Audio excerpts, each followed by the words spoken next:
Babylon is one of those names that feels larger than history. A city of kings, a city of walls, a city of blue gates, sacred streets, temples, legends, mathematics, astronomy, exile, conquest, and memory. Today, the ruins of Babylon stand near modern Hilla in Iraq, about 85 kilometers south of Baghdad. The landscape looks open and quiet now. Sunlight moves across mud brick walls. Reconstructed gateways rise from the dust. Aerial views reveal courtyards, processional roads, foundations, and the outline of a city that once shaped the imagination of the ancient world. But Babylon was never just a city. It was an idea.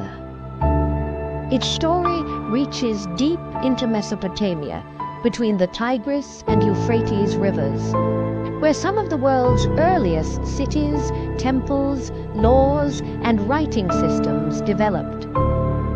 By the time Babylon became powerful, this region already carried thousands of years of urban life. And then Babylon rose. In the 18th century BC, King Hammurabi turned Babylon into the center of a major kingdom. His famous legal stele, carved in cuneiform, contained hundreds of judgments about property, labor, family, trade, injury, and responsibility.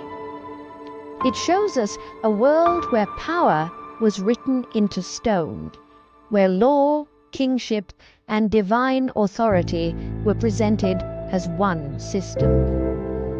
Babylon was already becoming a capital of order, a place where rule was not only enforced, but displayed. But the Babylon remembered most vividly today is the city rebuilt more than 1,000 years later, under Nebuchadnezzar II.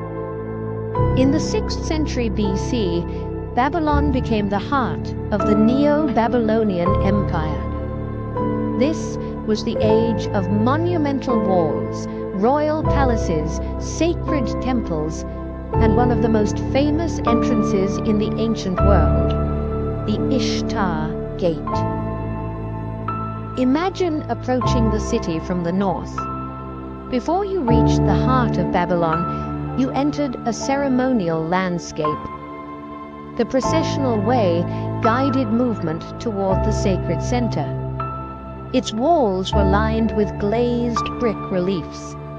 Lions stepped forward in repeated rows, symbols of the goddess Ishtar. At the gate itself, bulls and dragon-like mushushu creatures appeared in bright relief, linked with powerful Babylonian gods. The blue surface of the gate must have looked almost unreal against the sun-baked earth. Not stone, pretending to be eternal. Brick transformed into color, rhythm, and divine protection. The Ishtar Gate was more than a gateway. It was a statement. Every animal, every brick, every line of decoration told visitors that Babylon was guarded by gods and ruled by a king who could reshape the city itself. Nebuchadnezzar rebuilt and expanded Babylon on a massive scale. He strengthened walls, raised streets, built palaces, restored temples, and placed the city's sacred center around Marduk, Babylon's great god. At the heart of that sacred world stood Ishtar, the great temple complex of Marduk. Nearby rose Etemenanki, the giant ziggurat whose name meant the foundation of heaven and earth. To ancient eyes, this was not simply architecture. It was a connection between the human city and the cosmic order. a mountain of brick rising from the plain, a sacred axis between earth and sky. This is why Babylon became so powerful in memory. It was real, but it also became legendary. Greek writers described its walls and wonders. Later traditions connected it with the Tower of Babel. The Hanging Gardens became one of the 7 wonders of the ancient world, even though their exact location remains uncertain and debated. Babylon stood at the edge between archaeology and imagination.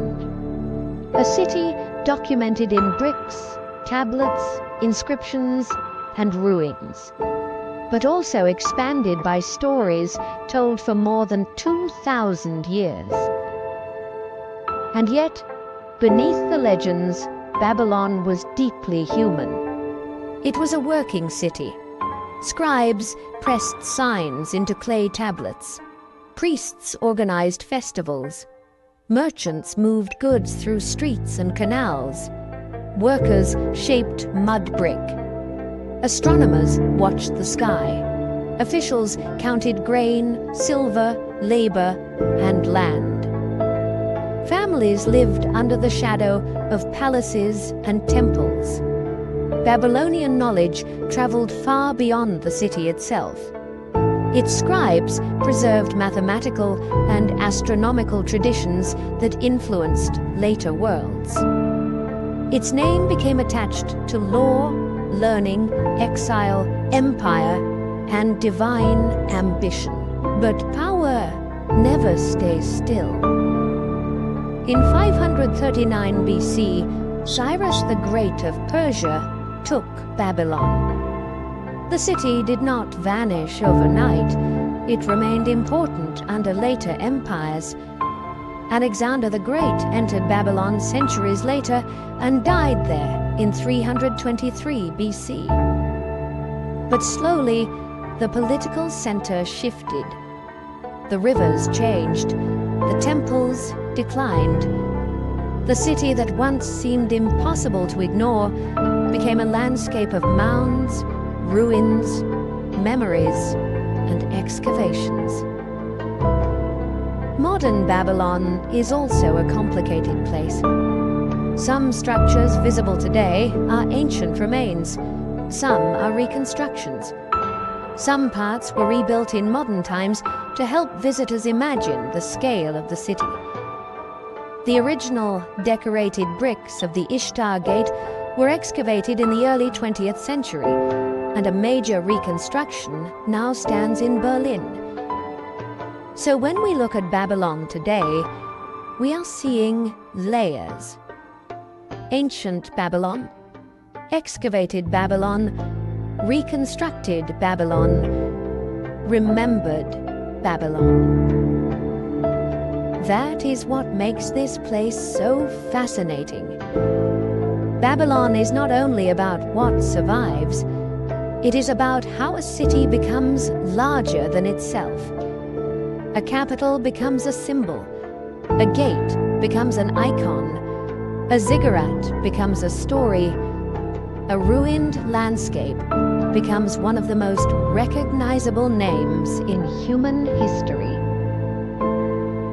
Babylon once stood as a city of walls, gods, kings, scholars, and ceremonies. Today, its ruins are quieter, but the name still carries weight, because Babylon was more than mud brick and empire. It was one of humanity's great attempts to build a city that touched heaven and to make power visible on earth.